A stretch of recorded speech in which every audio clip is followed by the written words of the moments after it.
So then tell it with cause, baby. Cause the next match was Pockets and Pack. 2 hours and 15 minutes into the show, and we get the company mascot against the returning Pack. And I wrote numbers will plummet because this was a 2.5 hour show. With that haircut, Pac now looks like midget General Zod on steroids. No, I beg to differ. I think General Zod on steroids would be a fine looking man. I think that Pac now with the short hair and the lighter look with the haircut and beard, it makes him look like Eric Young and Austin Aries had a baby. Huh. Okay. See there? I'll stick with General Zod. Now, I'm telling you, facially, he's Eric Young. Hair-wise, he's Austin Aries. And body-wise is 1982 Billy Jack Haynes. Jesus Christ, is he ripped. Well, but that's the thing. He's ripped. He's lost weight and gotten ripped. He's actually lighter, I believe. And he's in incredible shape, but the haircut, you can tell now he looks the same as all the rest of them. Come to me, son of Jarrell. But no, he looks shorter. That's what I said.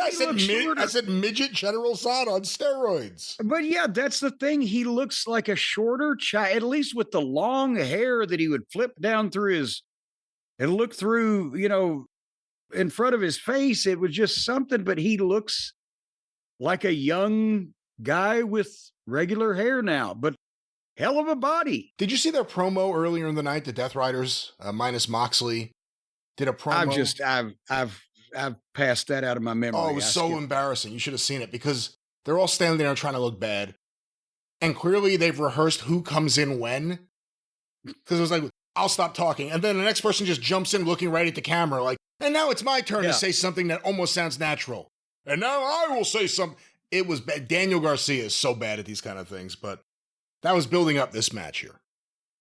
Well, this match needed some building. Because it looked like Dynamite Kid wrestling a guy from Starbucks.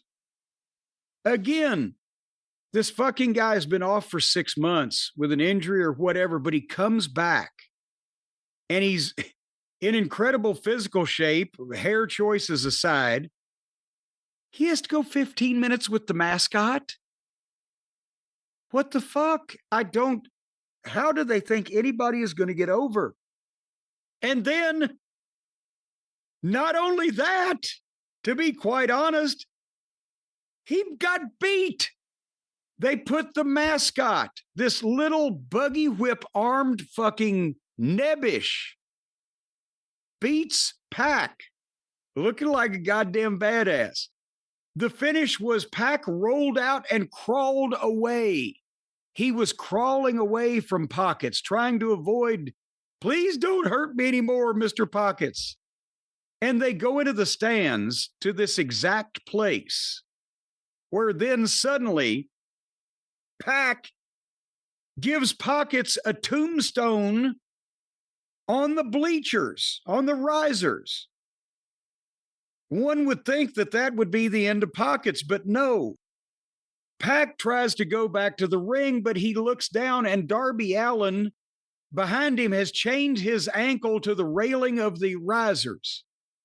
So Pockets manages to get back to the ring, and finally Pac breaks the chain, beats the count, gets in at 9, and Pockets rolled him up and beat him 1, 2, 3. His first TV match in 6 months, and he gets beat by a joke. And they wonder. So then, Brian, before we get, because now we're past 10:30, they're in an overrun of their half-hour overrun. But any comments on this athletic contest before we get to the exchange of munitions? I certainly didn't think Pac would beat Orange Cassidy because Tony Khan's the booker. A surprise finish. You never expect handcuffs. And the match was a main event that I didn't think would get people's interest, which is always questionable why Tony does that, because he always does a big angle at the end lately. And this was just like every other week.